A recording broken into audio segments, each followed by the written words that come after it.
uyu mutipe ni iki umpeti ariko aririmba ibiki urumva umuproducer amubwira n'umupeti wanje nyene ndiko ndamurekodinga indirimbo yiwe shasha avuga maze umusore kwanza hama je maze mpeze hama aragaruka baadaye so ico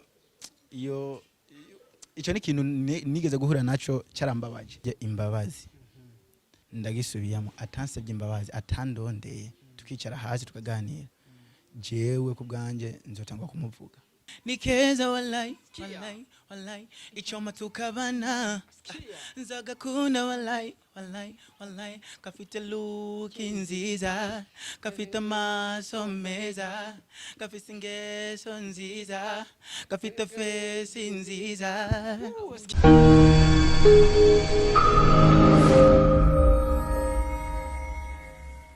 Yes, 1 2 everybody. Baratubwiye 1 2 banamaze gutangura. Ni Mr Radio, I'm back again. Ndagarutse kandi hamwe ndakubwira byinshi muri entertainment, hamwe ndakuzanira aba hitmaker kuri micro ya Mijo Talent TV. Rena wibaza ndi kumwe nande. Ndi kumwe ni vyamamare, ndakubwiye vyamamare, bandakubwira ati abantu bariko barakora fresh muri no misi. Ndibaza wamaze kuwabona, nimba ukurikirana umuziki ndundi wamaze kuwabona ni bande rero G. Ariko nk'ama gang ndazi ko bivuga man reka tugire guca brother vipi sasa bro fresh ko fresh man yeah I'm good pendeza sana ewa asante sana pesa nyingi bro kawaida unajua tena yeah ati muririmbyi no kwambara nico kimwe bro kabisa ni pesa bro lazima uvae upendeze pesa nyingi bro this is man bakunzi ba Mijo Talent TV ku musari biraryoshe brother kwifunga man kwambara this is money big bro. Pendeza sana bro. Nashukuru sana kabisa. Ya kabisa brother. Bamwitwa P-Love.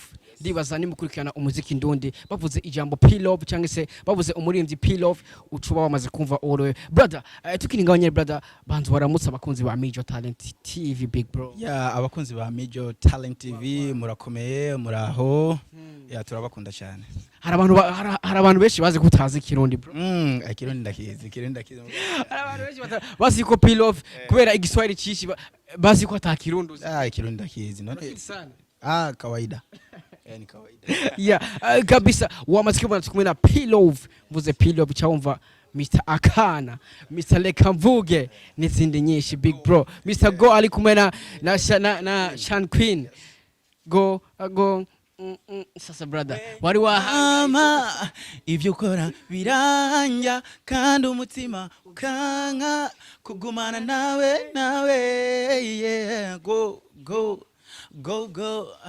mina sema go bro wari wasi umwana bro sasa tukirigabanye brother harakarabonye mw'ijya ndirimbo kantwengeje sana Shan Queen yaraje kwaka amafaranga uri kurotsa inyama mbo uchura mwirukana umwirukanye sasa umwiruka ola sikia bakunzi ba Mijo Talent TV yaramwirukanye amwirukanye acabona Shan Queen arosiboga riri mu muduga bana nawe brother kaya kaboroka naramwirukanye mugabo agatima kari kagikiri ubonye boga ya ndamubonye ashavuga wapi yani nigeza kumugurikira yeah kabisa abakunzi ba Mijo Talent TV ndi kumwe n'undi mu gangster nabwiye gang ndi kumwe na Brayzo my melody yeah again wagwan brother nk'umuririmbyi twinjire guca man freestyle akana ariko shaka akana man AUP istomi wanje ari karite okuna te isivyo kudetemba muri dakini yo right bicha bituma je wenda mwisemba. Yeah. Akana keza. Kia sauti bro. Akana keza yo. Brother matu yanyarasa man. Bro, sasa nta muntu abwiye ko amajyanya asaga. We nturi wa mbere. Sindi wa mbere? Nturi wa mbere. Brother wallahi bakunzi ba Mijo Talent TV. Bro, turirimbe twese basi. Bro, musikie kwanza bro, turirimbe kwanza. Turirimba kana twese. Refre twende refre bro. Musikie akana keza baby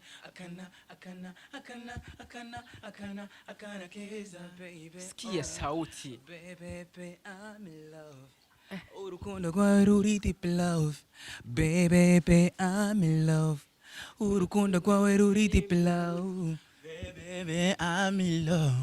Urukundo rwawe ruri deep low. Baby, I'm in love. Urukundo rwawe ruri deep low. Yes, wagwan. Sikia sauti. Bakunzi ba Mijo Talent TV. Reka ndabwira ati abarundi dufise impano. Dufise abarindi bazi kurimba serivo. Unasikia hii sauti? Brad. Bana big up sana big. Thanks sana. So babandanye badushigikira kuko ibikorwa dufise ni vyinshi biri nyuma so very soon tuzobera. Big up sana big bro. Thank you my bro, thank you my G. Yeah, kabisa.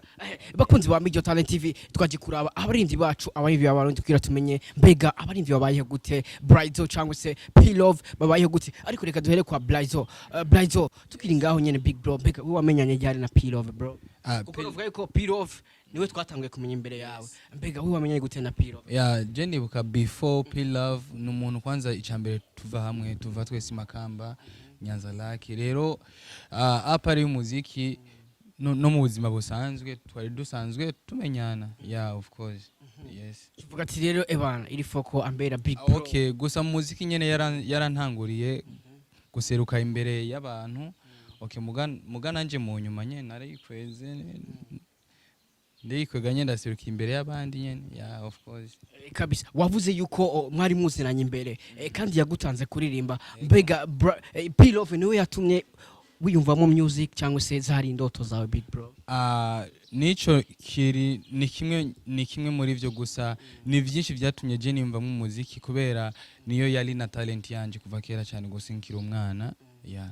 Kabisa ariko reka ngare kwa P-Love hari haize igihe cy'umwaka uravye indirimbo go warimbaye na Shan Queen niyo iri imbere ya y'inshasha ekwereka rero umwaka wose P-Love tseko turamubona big brother. Je ndafise ibindi bikorwa kandi birahari ariko kuri YouTube channel ugiye kuraba indirimbo go ni indirimbo navuga imaze umwaka kuri YouTube channel bisikira ko haize umwaka P-Love atari karakora brother mbega hari habaye ikibazo nyabaki? No, je ndafise ibindi bikorwa mu nyuma ya go hari yindi yitwa nipe hakaba yindi yitwa reka mvuge hakaba niyi yitwa akana. Yeah, kuko ibikorwa birahari ukurikiranye neza winje kuri YouTube channel yanje ibikorwa utegereza kubisanga.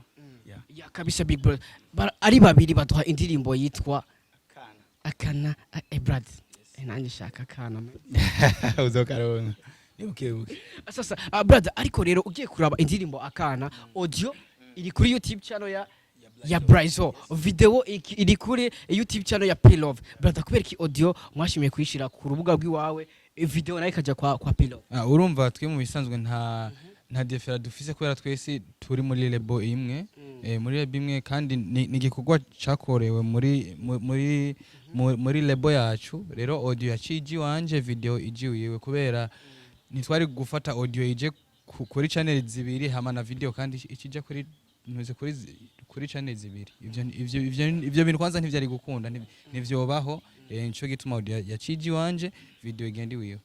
Yes. Kabisa P-Love mbega uravye ibintu mwakoze uravye iyo strategy mwakoresheje audio ikaja kuri YouTube channel ya yuyu munigis video ikaja kuri YouTube channel ya P-Love mbega ubona byaragize ico bitanga cyangwa se hari ikintu cagabanutse no gupushinga ya je nuko no bivuga kuko audio twashize kuri channel ya Brayzo kugira nawe ni channel yiwe abantu batengwa kuyikurikirana so sikuvuga ko batayikurikirana barayikurikirana avuga gusa icyo dushaka kwanza channel yiwe kuko iracyayishasha. Yeah, rero dushire hariya audio kugira ibandanye ikura ya ya kabisa ugiye kuraba amakomenteri y'indirimbo n'amakomenteri ameze fresh feedback zimeze fresh je namendera amakomenteri avuga ati ebana big up courage ibintu byinshi nyene bimeze fresh sana mbega brother iyo ubonye commentaires z'abafans kuri YouTube cyangwa se kuri page ya Facebook nk'umuririmbyi ukabona abafans ati courage big up mbega uvyakira gute big bro? Ndavyakira neza ahubwo babandanye badushigikira kuko iyo nyandikiye commentaire nziza bintera mushaka kugira mbandanye nkora ibikorwa byinshi byiza birute kiruti ico noba nasohoye.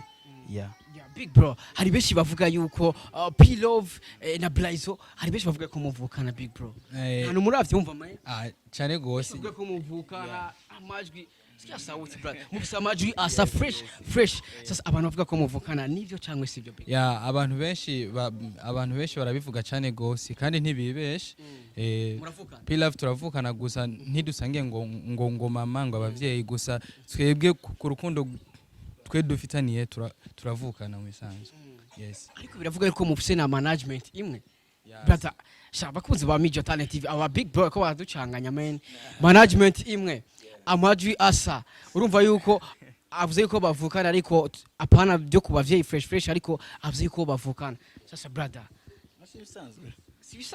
ni bisanzwe bibonekaga kariko big bro kuri twebwe turafitanye urukundo amamagara my brother namamagara hajya mu bisonze in short abarundi baravuze hajya umugenzi arashobora kurutiriki umugenzi ashobora kurutira umuryango nuko nyene ibintu nuko biri yes ya kabisa Pilof mbega igihe umaze muri industry ko novuga yuko ndazi kumaze muri industry cyangwa se muri no muziki imyaka irenga 2 mbega brother nibihe bintu wahuye navyo uvuga ati ibi bintu iri foko bitongera kunshikira big bro ni byinshi sinoshobora kubidondagura ngahango ati ndaguriyemo kugira ngo n'abarindi bakirinyo bavuga ati ibi boro kabisa ni byinshi rero ntabwo kubidondagura ngasi no biheze mu ncamake gusa twahuye na byinshi gusa sino kwicanga ndabivuga byose nimba bikeneye tuzorondera urundi mwanya twicare hasi ndabikuganize ariko barivye ikintu bakunda guhura naco aba producer usanga ngo ari so wala kwinjira studio ngo no musi wapi ejo wapi ngorane narigeze guhura nayo kuko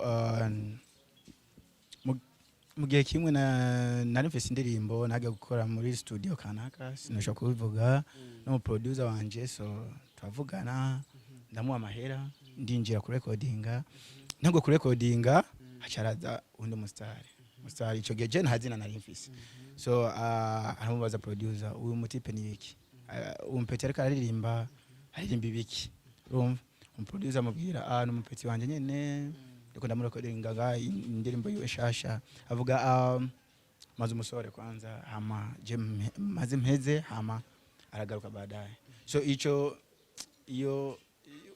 ni ikintu nigeze guhura naco cyarambabaje mugabo ni cyanciye umutima ngo ati mvuge kubera nahuye navyo aba producer badufata nabi ngo ati nce mpebe umuziki no kintu nakoze ntamubwiye producer ambwira ibi bintu mukora si byiza kandi nundi munsi ntuzobisubire kuko ntuzi ejo je nzoza kubande ico nzobandi so ambwira okay peti yangu urambabarira amajambo menshi mugabo ntigeze nsaba imbabazi ampamagare ambwira peti yangu ko yari nagukoshereje so mbabarira twicare hasi tubiganire ntigeze ambwira naje navuze nti atansabye imbabazi ndagisubiyamo atansabye imbabazi atandondeye tukicara hasi tukaganira jewe ku bwanje nzotangwa kumuvuga kugira nuno munsi ntaragusaba imbabazi gushika nuno munsi mugabo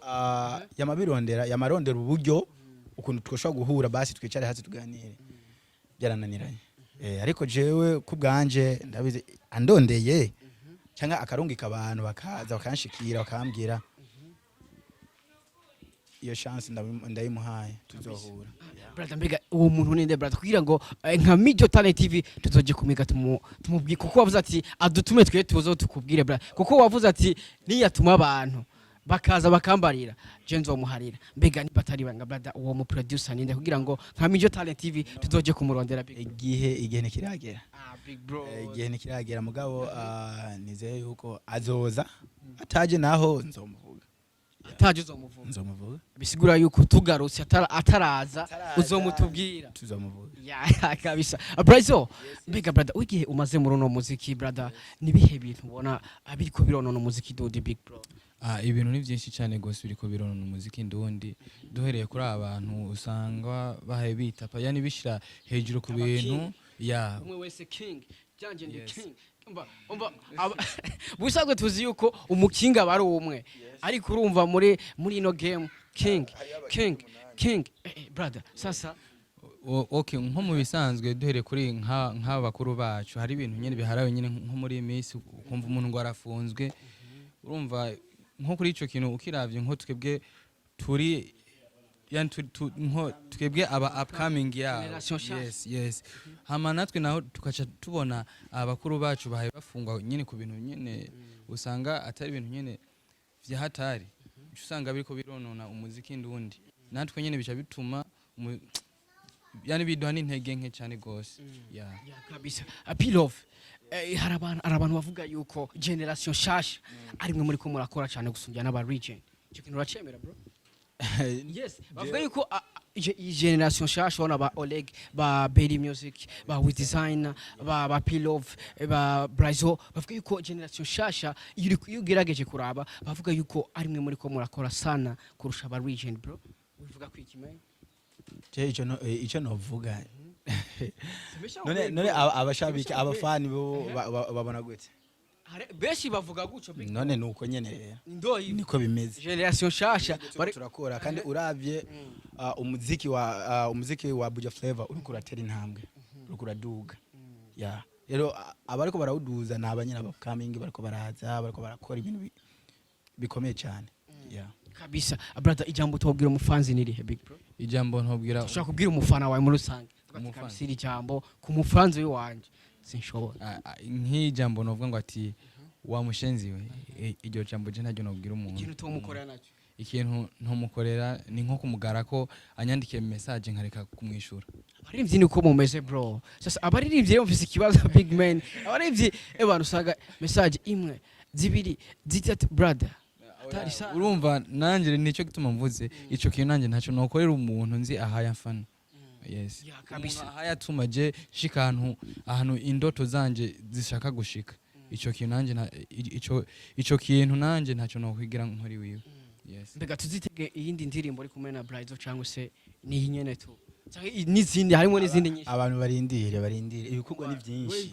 ibikorwa ni byinshi very soon tuzabamenyesha kuko Brayzo arafise EP iwe je ndafise yiwanje so very soon tuzabamenyesha amafaranga y'aba diaspora nasikia Brayzo afise EP Pilove afise EP sasa brother hizo pesa no sikia kwanza kwambie pesa nyingi bro sikia kwanza kwambie ina maana twebwe turi muri lebo kandi lebo yacu iriko irakora cyane gose iriko irakora ni nguvu cyane gose kandi natwe nyene ntitwicaye rero okay natwe rero mu mwanya dushoboye gukora izo ndirimbo za EP turabishikiriza nabo nyene bagatuma bishoboka yes okay rero nko kuri ico kibazo warubaje Pilove ngo indi ndimbo ya Brayzo na Pilove okay abafanzi bacu nibicare hafi ya kubera iyo EP irimo byinshi cyane gose harimo indirimbo twakorana nyene n'abandi abantu yuko nuko nyene ubu mwaduhaye akana imbere no muzoduha akagabo cyangwa akagore waduhaye ubu sasa turazi yuko akaharaza akana akagore akagabo sasa ubu reba zoduha akagore cyangwa akagabo babyitege gusa barindire brother ijya songe bro ugiye kuraba video ariko ni yatangura nyene amaji mwicari ahantu muri ko murenjoying man sasa acabona kana rero Pilove brother umuzima busanzwe ni kujya man none iyo ubonye akana ubuzima busanzwe no oya sikomeza urumva bijya ni ibintu nyene vya yani ni ibintu nyene vyo ko act usanga umuntu akora ibintu nyene bibaho nko ku bandi bantu canke nyene kuri twebwe urumva umuntu ntiyo brother ikara twega Pilove sebesha ukweri imbere ya kamera brother muzima busanzwe ni kumeze no uko ari benshi usanga amaseni nkajya abananira kwa acting bisigura yuko rero wewe warizo vya acting bisigura ko ko nabana bikora rero oh yes yari karenjo ingabonye umwana wa life je ico navuga ni talent ni impano kabisa je ndashaka kuyikina kuko urabe no muri go uko actinze man big up kwanza big bro big up sana thanks sana rero nuko yeah ahubwo uzoze kukina film bro bandondeye tuzikora kuririmba ageze kuri action usajike kaya kantu karanyishe men wewe wirukana umwana ubonye bamutoye yaciyaguruka sasa brother tumera nk'abasozera big bro mbega niki kintu wabwira abafanzi be mu rusangi mbega bitege ikabafana bitege P-Love muri uno mwaka ameze gute bitege iki bitege imbaraga zimeze gute zivuye kwa P-Love muri uno mwaka fire muri uno mwaka umwaka kwanza ugiye guhera so umwaka ugiye kuza insha Allah imana iduhashikanye ibikorwa ni vyinshi banyitege barindire kuko bisi ibikorwa vyinshi kandi P-Love ubu so wake wa mu producer ni P-Love mushasha mwambie ule producer ni fato nombe msama tasabye ikigongwe nzokuvuga sikia utamusavye ikigongwe azokuvuga brayzo akajambo kanyuma big bro ku bafans cyangwa se abakurikirana umuziki ni muri rusange big bro akajambo kanyuma noba hano uko nobabwira gusukuri imbere yuko tutarinjira nko mu mwaka uza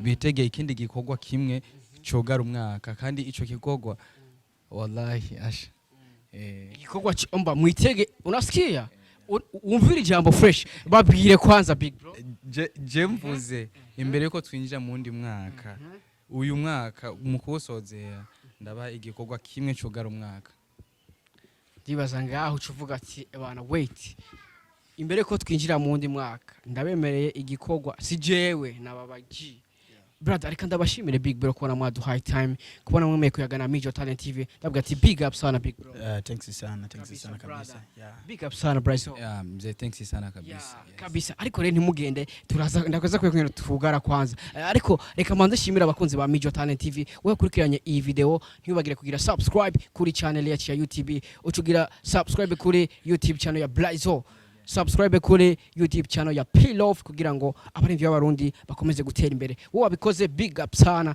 wo tarabikora gendo bikole we love you so much dusubire ubutaha ariko reka tugare kuri akana brother twende bro akana nikeza wallahi ichoma tukabana nzagakunda wallahi kafite look nziza kafite maso meza kafite ingeso nziza kafite face nziza gatondo manzonora phone nga telefona mama wibibondo ubwiza bwiwe ni diotora afite amaso nka yarihana ukunda ndaba mbona shaka banana mu gatondo night tuza kumana ate bien siri kama anana